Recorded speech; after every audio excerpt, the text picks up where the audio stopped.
Bonjour tout le monde, bienvenue au podcast de la Chaise Bleue, le podcast qui s'adresse aux leaders de la transformation des entreprises et ce, à l'ère du numérique. On est présentement à Stratégie PME, première journée, environ 11 heures. Je viens de finir de setuper le podcast dans l'entrée, pareil comme les 2 dernières années. C'est un plaisir. J'ai rencontré quelqu'un qui s'appelle Jérémy. Cet épisode de la Chaise Bleue vous est fièrement présenté par GLM Conseil. Acolyte de la transformation dans votre entreprise à l'ère du numérique. Comment ça va? Ça va super bien, toi. Excellent, numéro un. Écoute, Jérémy, je t'ai accroché comme ça au passage. Je trouve ça toujours le fun de rencontrer des gens. Tu m'as dit que tu étais dans le domaine un peu du podcast aussi, entrepreneur. Tu sais, brièvement, nous, le podcast La Chaise Bleue, c'est une initiative de GLM Conseil. OK. GLM, c'est notre firme conseil en transformation numérique. On a 2 bureaux. Vieux-Québec, directement en face de la gare de train. Là, on est présentement au 10-30 aussi. Fait que c'est une firme de consultation en productivité où est-ce qu'on a 3 programmes. L'excellence opérationnelle, tout ce qui est le lean manufacturing en usine. On a un programme de transformation numérique, fait qu'on fait les plans numériques, les architectures de données, autant dans le service que bien beaucoup en usine. Puis notre 3e programme, c'est programme d'intelligence artificielle. Où est-ce que souvent mon objectif, là où j'aime commencer, je m'en suis rendu compte avec les AI, là, c'est de prendre un individu dans une entreprise, souvent de la haute direction, puis de dire, toi, là, on va te faire sauver 6 à 8 heures par semaine. On automatise tes tâches administratives avec notre SWAT team en AI. Fait que c'est ça, GLM, puis tu sais, le podcast La Chaise Bleue, c'est une initiative marketing qu'on a faite. Puis juste pour s'amuser, là, seulement dans des trade shows, souvent on débarque avec le gear, on rencontre des entrepreneurs, on rencontre des gens d'affaires, on creuse c'est quoi les enjeux, qu'est-ce qu'on vit de ce temps-ci, puis je m'amuse à être curieux. Fait que c'est ça le podcast. Ce n'est pas une job temps plein, c'est pas ça le pain et le beurre sur la table, c'est l'entreprise de service conseil. Fait qu'on est vraiment un podcast là, amateur à fond. Jérémy, je reviens à toi. Tu m'as posé la question, fait que je t'ai dit qui on était brièvement, mais t'es un gars qui vient de où? Moi, je viens d'Elmer, Gatineau. OK. Puis, c'est ça. Là, je vais aller dans le compliqué, mais je vis en Thaïlande. OK. Puis, j'ai des business, c'est ça. J'ai des studios de podcasts automatisés. On parle d'automation, tout ça. Exact. À Ottawa, Montréal, Brossard, Laval. C'est donc bien cool, ça. Puis ce concept-là, tout dans le fond, tu fournis la salle, l'équipement, puis on peut louer la salle pour aller faire notre propre podcast. C'est quoi le modèle d'affaires? Comment ça fonctionne? Oui, mais c'est pas comme le podcast qui a un technicien dans l'espace, puis il y a plein de fils à terre. Comme, tu sais, là, on a des fils, on a des choses, mais là, on est dans un espace random, là, mais... Tu arrives dans mes studios. Ça, c'est dédié pour ça. La salle, elle ne sert qu'à ça. Là. C'est dédié pour ça, puis c'est simple pour l'utilisation pour les gens. Fait que vraiment, là, tu rentres, tu t'assois, il y a un espace, il y a un micro, tu pèses record. Ça record les 3 caméras jusqu'à 5 caméras, 4 micros, 2 micros, ça dépend de la salle. OK. Puis, tu arrêtes quand tu as fini. Tu reçois tes fichiers automatiquement chez toi. Puis c'est pas moi qui les envoie, là, c'est tout automatisé. Là. On a vraiment fait un système automatisé. Ton flow de processus, il est tout automatisé pour le podcast. Tout ou presque. OK, ou presque. Parce qu'après ça, tu as le montage qui peut être plus complexe. Puis on a essayé d'automatiser une partie, mais on peut pas tout automatiser encore le montage vidéo parce que tu sais pas quand la personne commence à parler, des choses comme ça. Exact, oui. Mais on a une partie automatisée, ce qui fait que nos montages, à place de nous prendre 1 heure, 2 heures, vont peut-être nous prendre 15 minutes. Okay. Fait que déjà là, ça l'aide. Puis à part ça, tu sais, oui, tu reçois ton footage. Tu sauver genre 350% déjà là, du temps de travail. Là, c'est énorme. Ah, 100%. Là. Puis tu sais, on est vraiment automatique. Comme moi, je reçois un email. Si tu as pris avec montage, tu reçois tes fichiers automatiquement à la maison par email. Après ça, moi, je reçois un email qui dit Nicolas, il veut du montage. OK. Moi, je mets ça dans mon monday.com, disons, dans mon CRM. Ouais. Puis là, ben, j'envoie ça à mon monteur. Mon monteur fait ça. Après ça, il pèse un bouton, ça t'envoie un email avec tes fichiers. Download. Puis le montage, il est fait, l'intro au début, et ainsi de suite. Oui, dépendant des clients. Là, comment ça peut revenir faire un montage, mettons, pour un podcast? Combien ça coûte? Ouais. Ben, nous, en ce moment, on charge 75$ par montage, qui est pas cher. Quand même, ça a bien d'allure. J'ai déjà entendu des 300$ pour le montage. On le monte à 100 bientôt. OK. Puis ça va dépendre. Fait que c'est temps de signer un contrat d'1 an, là. C'est ça, exactement.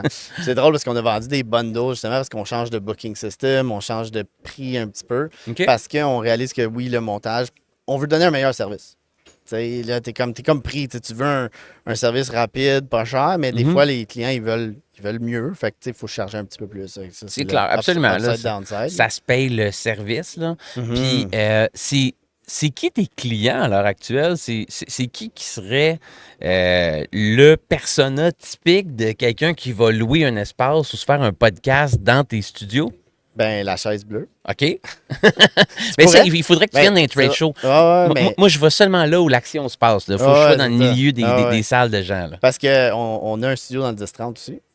T'es-tu au Head Office? Oui. Ah, pour vrai, avec Frédéric? Oui. C'est drôle, ce gars-là, c'est un de mes voisins. Ah ouais? Oui, puis c'est là que je loue des locaux présentement avec GLM. OK. Fait que tu y as fait une salle, dans le fond, dans le Head Office. Là. Ouais, tu l'as-tu vu ou non? Je suis pas encore rentré. Pour vrai, ça fait... Tu vas voir, la porte est débarrée, il n'y a pas de problème. On peut rentrer, merci, bonsoir. Ouais, il y a une petite lumière rouge là, à l'entrée. Ça fait que si elle est rouge, ça veut dire que ça roule, mais si ça roule pas, tu peux aller voir. Là. OK. Puis on est en train d'upgrader justement ce studio-là. Pour qu'il soit plus beau. Il faut que j'y aille justement tantôt. Là. Ah, ben parfait, pour aller faire aménager. Ben écoute, je te promets, je vais aller faire un tour visiter. Puis quand je suis arrivé dans le bail de location, Fred, il m'a dit, viens voir en plus, là, je sais, vous faites un podcast, les gars, on a une salle de podcast, ça vous tente. Puis j'étais comme, ouais, mais il faudrait que tu amènes ta salle au Palais des Congrès, au centre des expos de Drummondville. On se promène en Allemagne, on l'a fait en Suisse, en France, on se promène partout. Nous autres, il est fait pour être mobile, c'est ça le concept un peu. C'est nice. Puis on se promène beaucoup avec. Est-ce que c'est les clients du Head Office qui y vont? Ça peut être n'importe qui. Comment ça marche? C'est qui le client? C'est sûr que ça peut être n'importe qui. Oui, ça peut être les gens du Head Office. Nous, tu sais, le podcast, il y a comme 2 avenues dans ma tête, anyways. Ou peut-être 3, mais tu sais, c'est vraiment dur de monétiser ton podcast. T'sais. Oui. À moins que tu as des gens là, vraiment haut placés, vraiment gros. Là, moi, je vais te dire, c'est un centre de coût pour moi, présentement. c'est ça, right? C'est comme, OK, comment tu monétises? Ouais. Nous, qu'est-ce qu'on fait? Notre stratégie de marketing, OK? Dis mon secret. À travers LinkedIn. OK? À travers LinkedIn, ça, c'est ma stratégie. Puis cette stratégie-là, je l'enseigne aux gens pour aller chercher des clients. Fait que disons que toi, tu vas aller chercher des clients. Nous, qu'est-ce qu'on fait? C'est à travers LinkedIn puis Sales Navigator. Tu connais Sales Navigator? Oui. Fait que Sales Navigator, pour les gens qui ne connaissent pas trop, tu peux vraiment trouver n'importe qui sur LinkedIn. Oui. Puis tu peux faire un search vraiment spécifique. Genre le CEO d'une compagnie qui a grandi de tant de pourcents à tant de pourcents dans la région de Montréal qui vend des assurances. Tu sais, comme tu peux aller pointu. Fait que nous, on s'en va chercher en ce moment des coachs. Oui. Des coachs business. Genre, comme là, ça, c'est mon. En ce moment, c'est qu'est-ce que je vais chercher. Ça, c'est ta niche que tu vas chercher, des coachs d'affaires à l'heure actuelle. Des coachs d'affaires ou des CEO, des gens d'affaires. OK. C'est des business. Right? Puis qu'est-ce qu'on fait, c'est qu'on les invite à travers LinkedIn, puis à travers Sales Navigator, puis à travers LinkedIn Helper. Tu connais-tu LinkedIn Helper? Moi, non. C'est pour automatiser les connexions LinkedIn. OK. Fait que ça automatise le système. J'envoie 20 connexions par jour. Parce que il y a un maximum sur LinkedIn avant de te faire bloquer pour une semaine. Fait que c'est comme un bot qui va te chercher des contacts LinkedIn automatisés. C'est ça. Fait que je fais ma liste. Ça, je reçois autant de demandes. Oui, c'est ça. Il y a des trucs pour ne pas recevoir trop de demandes, mais je vais l'expliquer. Mais dans le fond, tu fais ta liste, tu mets ça dans LinkedIn Helper. LinkedIn Helper va aller connecter 20 personnes par jour. Parfait. Fait qu'il fait les connects. Obviously, il faut que tu aies un bon LinkedIn. Il faut que ton LinkedIn, c'est intéressant pour que les gens ils connectent avec toi. Fait que tu vas voir le stats. Moi, mon stat, c'est 50% de connexion. Fait que j'ai 10 personnes par jour qui connectent sur LinkedIn. S'ils ont vu mon profil, ils ont dit, ouais, pourquoi pas, tu ne vends pas des assurances. Je comprends ce que tu veux dire. Des assurances, sans jugement, là, mais quand même, absolument. Mais tu sais, un vendeur d'assurance, c'est comme, tu veux pas, t'en as pas besoin. Fait que des fois, c'est tough. T'sais. C'est sûr. Mais c'est comme quand tu rentres dans une chambre de commerce typique, là, puis que tu vois une personne qui vend des assurances. Si tu n'es pas en train de magasiner ça, c'est plus dur. C'est tough. Fait que, tu sais, si le vendeur d'assurance, il est comme host d'un podcast, whatever, il change son LinkedIn un peu, là, tu sais. Puis, ces 10 personnes-là qui connectent, après 24 heures, mon bot envoie un message qui dit, ben, tu sais, j'ai regardé ton LinkedIn, j'aimerais ça t'inviter à mon podcast en tant qu'expert. Oui.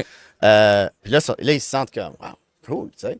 Mais moi, dans le fond, qu'est-ce que je veux faire, c'est que je veux leur montrer le studio. Mm-hmm. Puis, en plus, je leur donne un podcast gratuit, c'est une vidéo qu'on parle d'eux. Fait que c'est la promotion gratuite pour eux. Fait que c'est comme un win-win, tu sais. Absolument. Fait que, tu sais. Ça, c'est toi qui l'anime.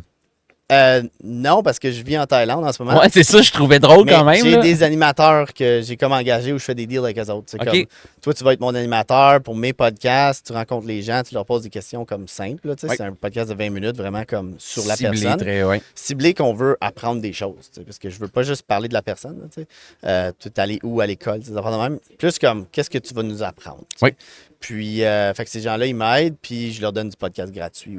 Il y a comme un échange. C'est un win-win que tu offres. offre, dans le fond, puis toute ta façon d'aller chercher les gens, c'est avec le helper comme ça. Fais les connexions, tu fais cette proposition-là, viens, on fait un podcast pour que ces gens-là reviennent faire eux-mêmes des podcasts dans tes studios. Ouais, c'est ça la stratégie, dans le fond? Oui, puis ça nous donne... tu sais, ici, on poste le podcast sur LinkedIn, on connecte sur LinkedIn ensemble, ça crée du networking. Fait que moi, j'ai changé l'idée du podcast, puis maintenant, je veux que les gens fassent du podcast pour créer du networking, pour faire du networking, mais deeper, là, tu sais. Pas juste comme... C'est vraiment drôle. Tu rencontres quelqu'un, puis t'es comme 5 minutes, tu lui donnes ta carte, ils jettent ta carte à la maison, tu sais, c'est comme, tu sais, du networking event. C'est exactement ce que je me dis que je fais, dans le fond. À chaque fois que je rencontre quelqu'un, là, je veux connaître c'est qui cet individu-là, qu'est-ce qu'il apporte comme valeur dans le marché, c'est quoi ses ambitions, sur quoi il travaille comme projet de business à l'heure actuelle et autres. OK. C'est ça. Mais là, tu peux faire ça, mais tu peux aller cibler les gens que tu veux aller chercher. Oui. Right? Sur LinkedIn. Puis là, ces gens-là, peut-être qu'ils veulent acheter ton produit, peut-être pas, mais tu leur vends pas ton produit.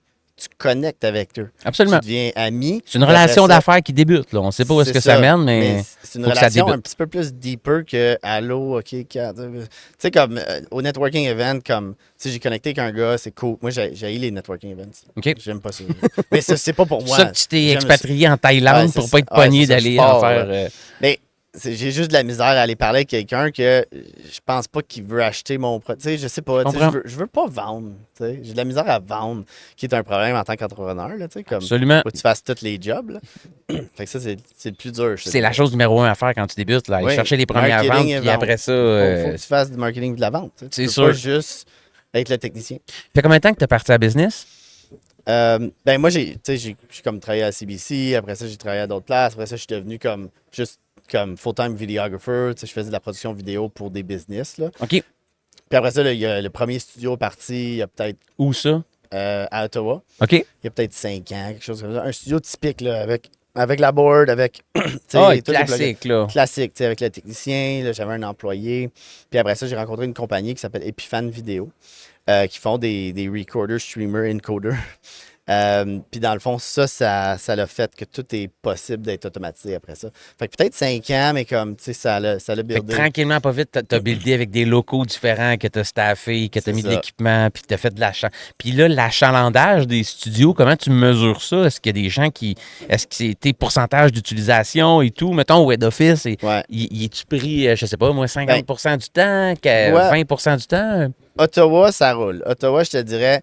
comme 50% du temps, mais comme le temps, c'est comme, tu sais, il est ouvert comme presque 24 heures à Ottawa, parce qu'il y a un lockbox, tu peux rentrer les soirs, les fins de semaine, fait que c'est vraiment accessible. Full automatisé là-dedans. Full automatisé, il n'y a personne qui est là, tu fais juste rentrer, tu pèses un bouton, puis c'est fini. C'est comme une grosse cabine téléphonique, mettons, dans le milieu de la rue ou quelque part, là, que tu dis, OK, tu rentres là-dedans, puis tu as un espace fermé, puis tu as tout. La plus grosse quand même, mais c'est une grosse cabine. Oh, oui, c'est ça. OK. Puis c'est... Puis, tu sais, c'est design aussi, tu sais, comme moi, j'ai travaillé à CBC, fait que je voulais un set...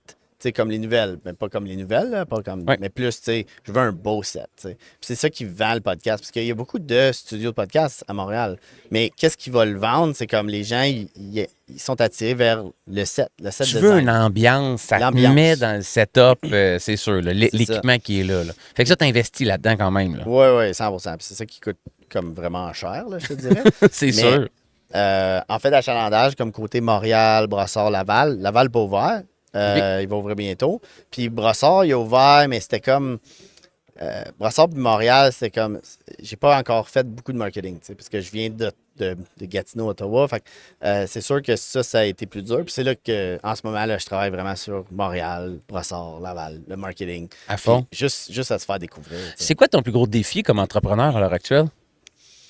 Si on parle comme vraiment concret, là, je change... Ce que tu penses en te réveillant le matin que tu te dis ça, c'est qu'il faut que je livre, là, j'ai pas le choix. D'ici 2 mois, si c'est pas fait, là, j'ai mal géré mon temps. Là. C'est ça. Dans le fond, en ce moment, on travaille sur comme Google Drive. OK. Puis on travaille avec un booking system qui n'a pas été fait pour les studios de podcast. On change de booking system. On s'en va avec Podix, qui est un SaaS de booking de podcast. C'est vraiment niché à fond, ça. J'ai jamais entendu ça. Ça vient de... Il y a un studio de podcast à Dubaï puis à Singapour qui s'appelle Podster, avec 2D. Okay. Puis Podster, c'est une compagnie de genre 2,5 millions par année. Là. Ils font de l'argent. Quand même. À Dubaï, là, tu sais. Puis ils ont comme 10 studios dans un espace. C'est vraiment comme... C'est un building de podcast. Là. Ça a juste aucun sens. C'est comme du mass production de podcast qui se passe là. C'est vraiment big. obviously pas automatisé. Fait qu'eux, ils ont fait leur booking system pour eux. Puis après ça, ils ont décidé, OK, on va appeler ça Podex, puis on va le vendre. Fait que là, eux autres, ils vendent ça. Fait qu'on switch de système, puis ça, c'est comme beaucoup de jobs. Puis investissement quand même, là. C'est un SaaS, j'imagine. Il y a des frais mensuels. Il faut que tu revoies toutes tes... Investissement de temps aussi pour réorganiser. Comme nous autres, on a beaucoup de... Tu sais, il y a une connexion avec Zapier. Tu connais Zapier? Fait que connexion avec Zapier qui automatise tout, là, tu sais. C'est clair. Puis, ben là, la connexion avec Zapier, il y a des problèmes. Fait que là, moi, je suis comme le premier à utiliser ça parce que moi, j'automatise tout. Bêta-testeur à fond, là. Ouais, c'est ça. Vu que j'automatise tout, ben là, je suis comme le seul à prendre des petites choses random là, dans leur système qui est supposé de fonctionner. Fait que ça, c'est comme un gros problème en ce moment. Puis en plus, on change de storage system. Puis mon storage va marcher avec mon booking. Il faut que ça l'envoie au client. Il faut que tout se parle. Là. Fait que tu es en pleine transfo numérique, dans le fond. Là. Tout ton stack TI interne, là, c'est lui. Puis, tout en même temps, en plus. Bonne idée. Puis ce qui t'a poussé à faire ça, dans le fond, c'est que tu payais trop de temps de travail indirect à des techniciens. Tu vas aller justifier ça par réduction du temps de travail à non-valeur ajoutée. Oui, puis non. Je pense que c'est juste le booking system que j'avais n'était pas bon, puis leur booking system est vraiment... le upsell se fait vraiment bien. C'est visuel. C'est comme, tu veux... OK, il y a des reels. Il est vraiment comme bien fait pour ce côté-là, les bundles, toutes les affaires. Fait que ça, c'est vraiment cool. Puis l'autre chose, j'étais sur Google Drive. Tu sais, Google Drive, c'est pas super malléable. On s'entend, c'est correct pour débuter des fois. Là, mais... Si tu veux que ton monteur vidéo upload des choses, ben là, s'il n'y a pas accès à ton compte, ben là, ça l'upload dans son Google Drive. Ouais. Puis les gens, ils comprennent pas tout le temps. Tu sais, Dropbox ou Google Drive, il faut comme que les deux, ils payent. Puis comme quand tu uploads quelque chose, ben c'est dans ton drive, là. C'est pas dans le drive. Puis tu le partages de ton drive. Fait que là, ça venait de l'enfer avec les gens qui faisaient le montage. C'est ça, tu sais. Là, on a comme 20 terabytes là, de drive. Mais là, on switch à Backblaze. Backblaze, c'est une compagnie canadienne qui est de storage. Un peu comme Amazon. C'est quoi, S3? Oui. WS3. Puis ça marche sur Amazon, mais c'est moins cher qu'Amazon. C'est un peu drôle, là. C'est comme un revendeur. C'est surprenant quand même, parce que d'habitude, ils sont assez bons dans les prix Amazon. C'est assez agressif, là. Ouais, c'est plus comme le Egress, là, tout ça, là. OK. Mais, fait qu'on switch à eux pour avoir quelque chose de plus stable que Google Drive.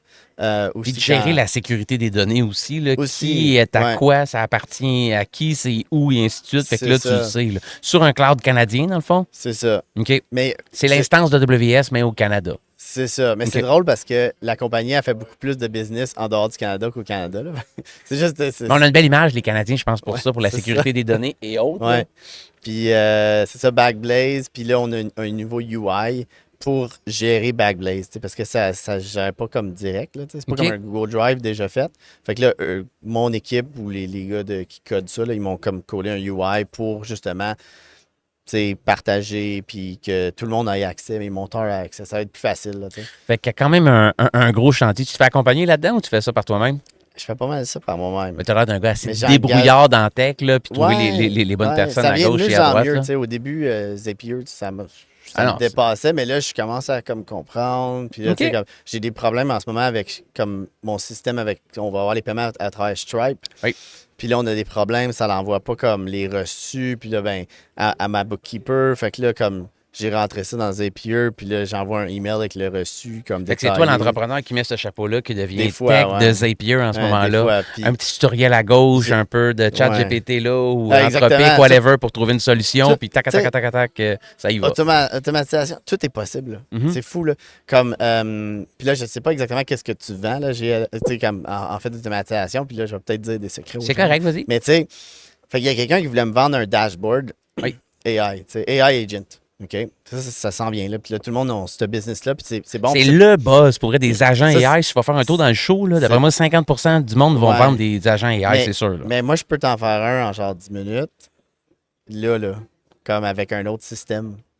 Ça dépend de ce qu'il rapporte. Mais oui. Mais fait que, il y a différents niveaux. Là. 100%. Je peux te faire un agent, moi aussi, là, direct avec mon téléphone, si tu veux. Attends. Mais c'est ça, mais là, moi, j'utilise Monday.com. Oui. Tu connais Monday? Oui. Monday a sorti Monday Vibe. T'as-tu vu? Non, comme pour le vibe coding un peu, j'imagine. C'est ça, là. C'est incroyable. Là, j'ai tout mon data de studio rentre dans Monday. Tous mes bookings, toute mon info là, est là, dans Monday. Là, je peux faire un app avec Monday. Là, ça coûte 100$ par mois pour 10 apps. Qui appellent ça des apps, là, mais c'est juste, basically, peux lui demander n'importe quoi. Une interface de saisie, peu importe où. N'importe quoi. Là. Un dashboard, c'est un app. J'ai même fait, comme ça, j'ai rencontré Monday.com, puis là, j'étais comme, combien ça coûte? Là, y a-tu des extras? Comme, qu'est-ce que je trouve ça vraiment cool? Mais comme, y a-tu quelque chose de caché? T'sais?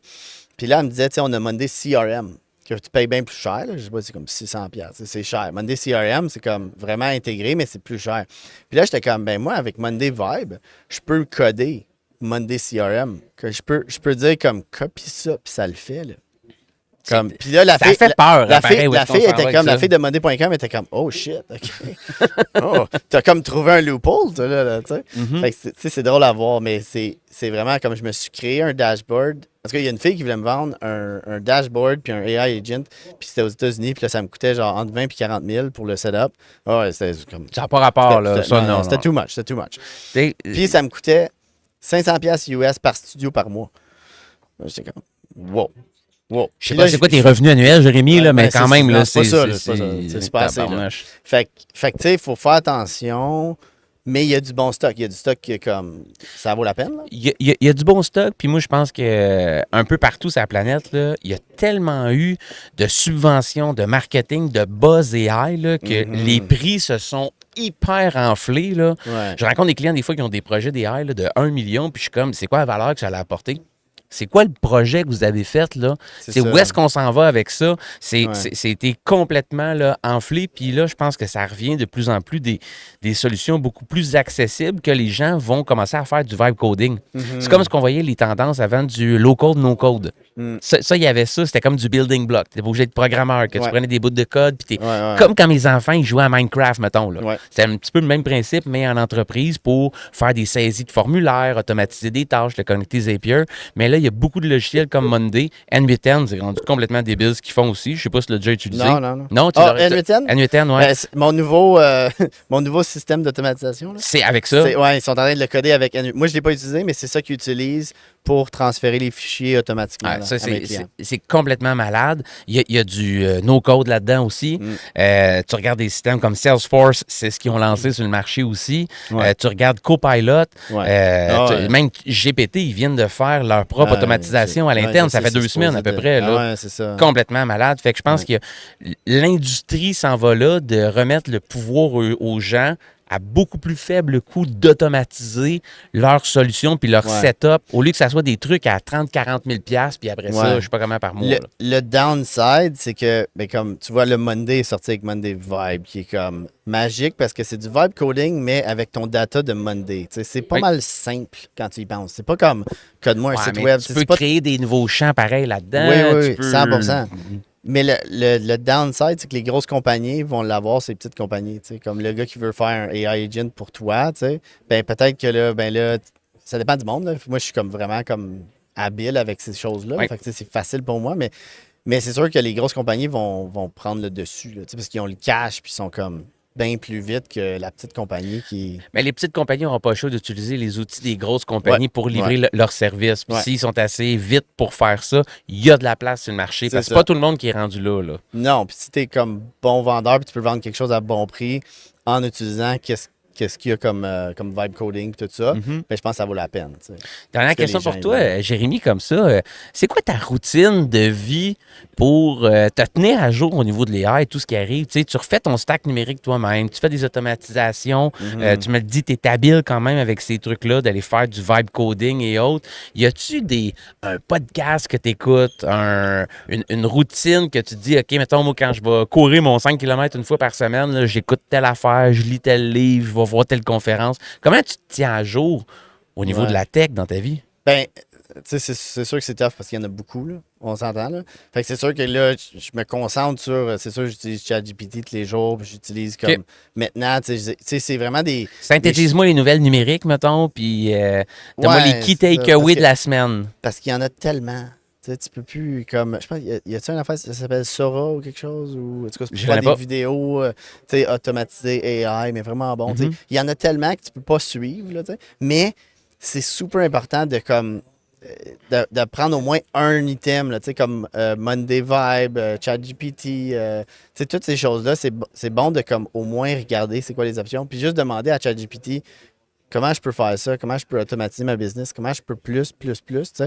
Puis il te donne des idées, tu sais. Fait que c'est de regarder ça. Puis, tu sais, je fais beaucoup d'audiobooks, mais pas nécessairement sur la technologie puis les AI, là, c'est plus business. Là, entrepreneur, business, les good to great de ce monde et autres, là, peu importe. Ouais, vraiment. Tu sais, c'est... Ouais. En ce moment, c'est non-stop. Là. Fait que ce que je retiens, on écoute des audiobooks, puis on demande à un LLM, ChatGPT, Anthropic, Namic, Gemini, ou tu sais, comment est-ce que je peux automatiser ma business? On prend les idées, on le teste, on se met les deux mains dedans. Il faut. Ça, c'est sûr qu'il faut ça. Il faut que tu apprennes un peu, parce que sinon, pas que tu vas te faire avoir, là, puisqu'il y en a qui disent comme, OK, code-moi mes choses, fais tout pour moi, tu sais. Mais il faut que tu comprennes un minimum pareil, là. Je pense que c'est important. Puis c'est important pour le futur, parce que là, ça bouge tellement vite. Là. C'est une route effrénée. C'est comme mon plus gros deuil, moi, des dernières semaines dans ces sujets-là. C'est de me dire, tabarouette, je peux pas me tenir à jour. Je peux pas. Oui, exact. Puis là, maintenant, le plus grand danger dans la vie, je me dis, il y a plein d'affaires que je sais pas que je sais pas.